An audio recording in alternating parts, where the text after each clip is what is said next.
చాలామంది రిలేషన్షిప్లో one side love చేస్తూ ఉంటారు.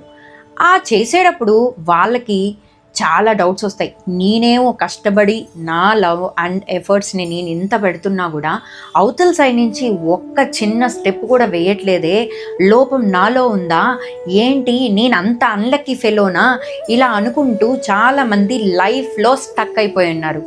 వాళ్ళు డిప్రెషన్లోకి వెళ్ళిపోతారు, సెల్ఫ్ హర్ట్ చేసుకుంటారు.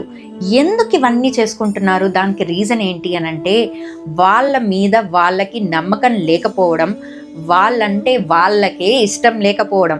సో ఎప్పుడైతే మన మీద మనం నమ్మకం ఉంచి మనల్ని మనం ప్రేమించుకోవడం స్టార్ట్ చేస్తామో, డెఫినెట్గా అవతల వ్యక్తులు కూడా మనల్ని ప్రేమిస్తారు. ఈ చిన్న విషయం తెలియకుండా చాలా మంది డిప్రెషన్లోకి వెళ్ళిపోతున్నారు. సో ఈ రోజు నుంచి మీరు ఆ డిప్రెషన్ నుంచి బయటకు వచ్చి మీ self love and self care ఎప్పుడైతే మీరు స్టార్ట్ చేస్తారో, మీ కెరీర్ మీద ఎప్పుడైతే మీరు ఫోకస్ చేస్తారో, అండ్ దాట్స్ ద మూమెంట్ మీ లైఫ్ చేంజ్ అయిపోతుంది. మీరు అనుకున్న లవ్ కూడా మీకు తిరిగి వస్తుంది. ఇలాంటి రిలేషన్షిప్ టిప్స్ కావాలి అనుకుంటే మన ఛానల్ని ఖచ్చితంగా ఫాలో చేయండి. అండ్ ఈ రీల్ని మీకు తెలిసిన ఫ్రెండ్స్ అండ్ ఫ్యామిలీ మెంబర్స్కి షేర్ చేసి వాల్యుబుల్ ఇన్ఫర్మేషన్ వాళ్ళతో కూడా షేర్ చేసుకోండి.